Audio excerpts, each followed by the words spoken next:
Assalamualaikum warahmatullahi wabarakatuh.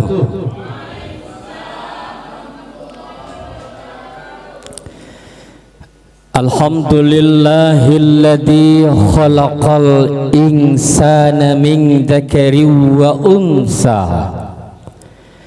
Wassalatu wassalamu ala sayyidil Mustafa wa ala alihi ahli sidqi wal wafa, amma ba'd.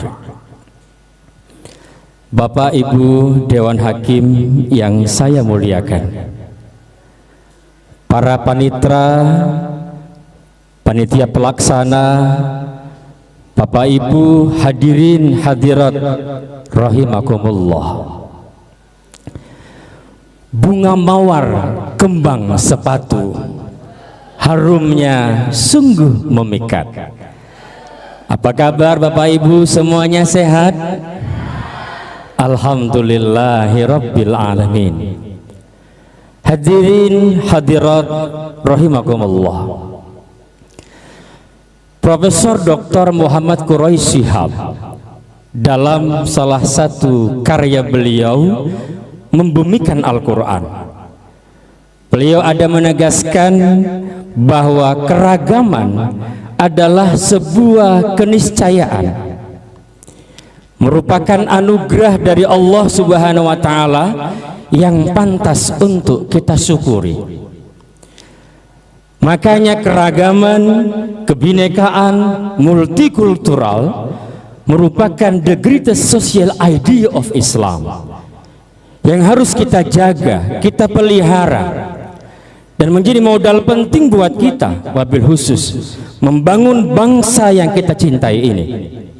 Terlebih hadirin hadirat, kita sebagai abdi negara merupakan garda terdepan untuk memelihara persaudaraan.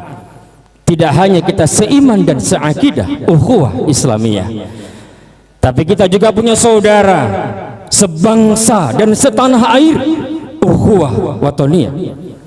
Dan secara global kita sama-sama manusia ciptaan Allah Subhanahu wa Ta'ala, ukhuwah insaniyah. Nah, kita harus mampu menjadi garda terdepan, menjadikan bangsa kita baldatun thayyibatun wa rabbun ghafur, gemah rifah loh jinawi, toto tentrem kerto praharjo.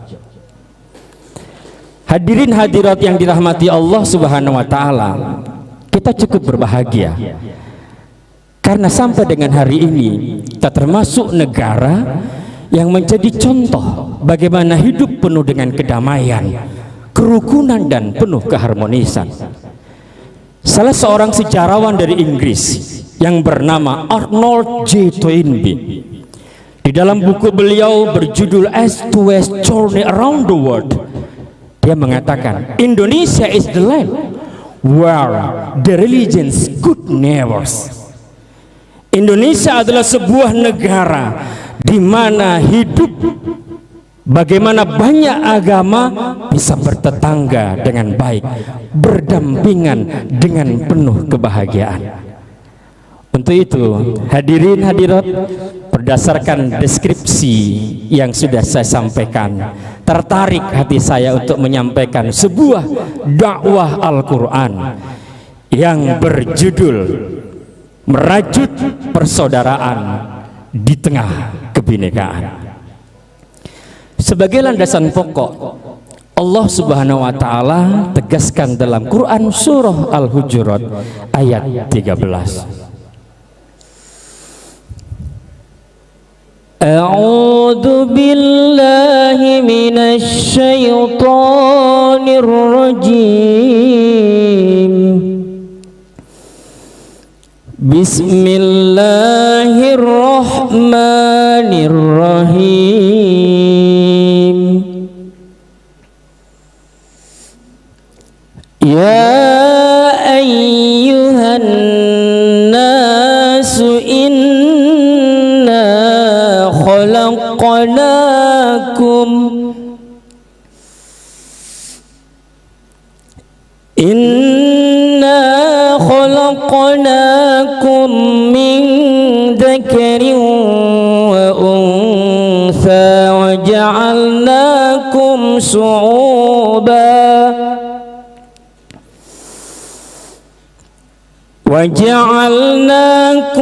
shu'uban wa qabaila lita'arafu. Inna akramakum indallahi atqakum. Innallaha alimun khabir. Aku berlindung kepada Allah dari godaan syaitan yang terkutuk dengan menyebut nama Allah yang maha pengasih lagi maha penyayang.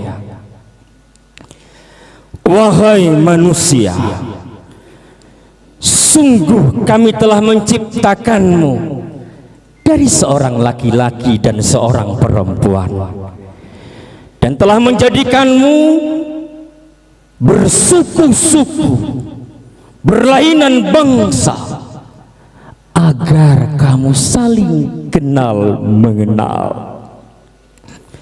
Sungguh yang paling mulia di antaramu di sisi Allah ialah orang yang paling bertakwa di antaramu. Sungguh Allah maha mengetahui lagi maha mengenal. Bapak Ibu Dewan Hakim yang saya muliakan, hadirin hadirat rahimakumullah. Dalam ilmu balaghah, ayat ini merupakan kalam khobari atau sesuatu informasi. Allah memberitahukan kepada kita, kepada umat manusia, bahwa Allah telah menjadikan kita laki-laki dan perempuan berbangsa-bangsa, bersuku-suku, bukan untuk saling membangga-banggakan hadirin, tetapi untuk saling kenal mengenal, agar kita mampu membangun kekuatan persaudaraan bersama di antara kita. Kalau kita lebih jauh menelusuri ayat ini, asbabun nuzul ayat ini, hadirin hadirat yang dirahmati Allah Subhanahu wa taala, menurut Ibnu Asakir dalam kitabnya Al-Mubahamat, dan juga bisa kita baca dalam tafsir Al-Munir karya Profesor Dr. Wahbah Az-Zuhaili, salah satu asbabun nuzulnya bersumber dari Abu Bakar bin Abi Daud. Diceritakan bahwa baginda Rasulullah Nabi kita Muhammad sallallahu alaihi wasallam hendak menikahkan Abu Hindin kepada salah seorang wanita dari kalangan Bani Bayado. Lalu apa respon kaum Bani Bayado? Ya Rasulullah, pantaskah kami menikahkan anak perempuan kami dengan mantan budak kami ya Rasulullah? Belum sempat Rasulullah menjawab, Allah turunkan ayat ini lewat malaikat Jibril kepada baginda Rasulullah yang diawali, ya ayyuhan nas, wahai manusia, bahwa kita adalah bersaudara. Jangan kita saling membangga-banggakan kedudukan, jabatan, pangkat atau status sosial kita. Betul hadirin? Hadirin hadirat rahimakumullah. Maka apa yang harus kita lakukan?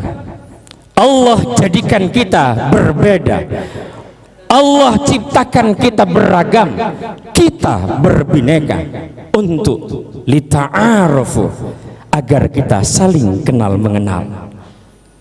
Imam Ali As-Sabuni dalam kitabnya Sofwatut Tafasir mengatakan bahwa lita'arufu ay liyahsula bainakumut ta'aruf wa ta'alluf. Dengan kita saling kenal mengenal akan tumbuh saling mencintai, saling menyayangi.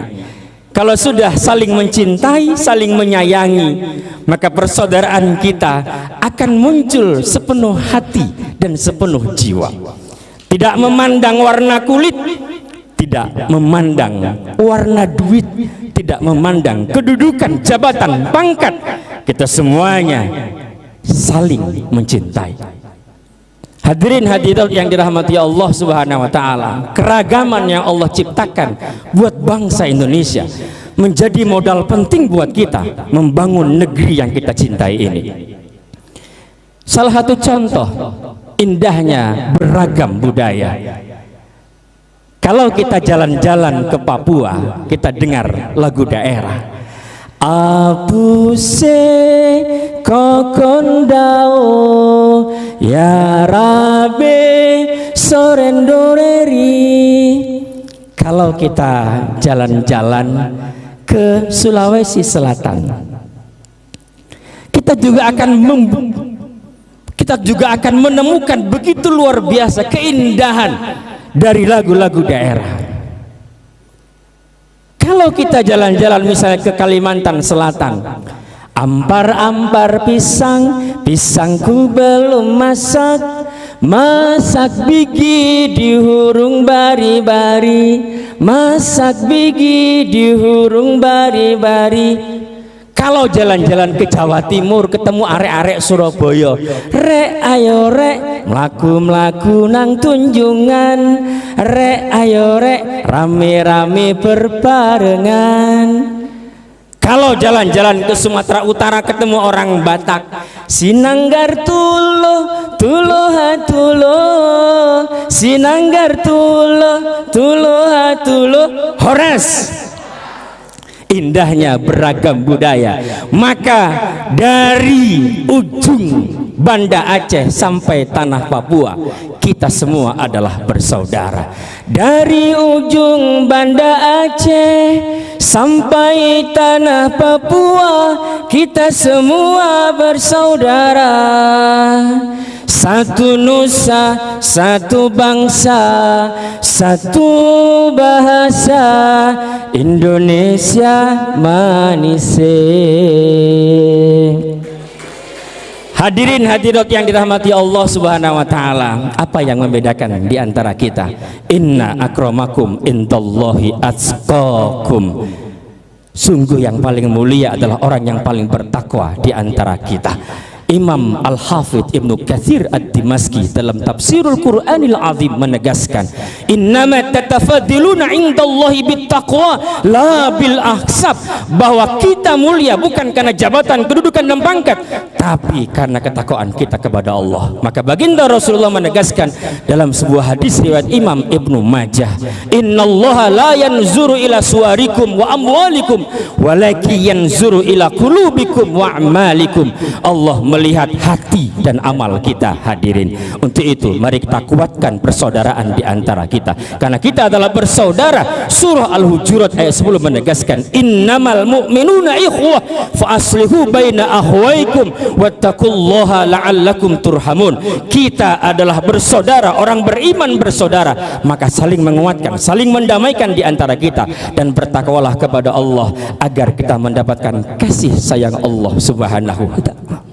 Hadirin hadirat yang dirahmati Allah Subhanahu wa taala, sebagai kesimpulan dari apa yang saya sampaikan pada kesempatan yang mulia ini, mari kita rajut persaudaraan dalam bingkai kebinekaan. Karena kita beragam, Allah ciptakan kita beraneka ragam. Hadirin, kita bineka tunggal ika, walau berbeda tapi tetap satu juga. Semoga kita sebagai abdi negara mampu mewujudkan, menguatkan tali persaudaraan ini untuk membangun bangsa yang kita cintai ini. Amin ya rabbal alamin. Demikian yang dapat saya sampaikan, semoga bermanfaat buat kita semuanya. Pohon selasih di tepi laman, pohon dadap di tepi pandan. Terima kasih atas perhatian, mohon maaf atas segala kekurangan. Burung irian, burung cendrawasih, cukup sekian dan terima kasih. Billahi taufiq wal hidayah, wallahul muwaffiq ila aqwamit thoriq. Wassalamualaikum warahmatullahi wabarakatuh.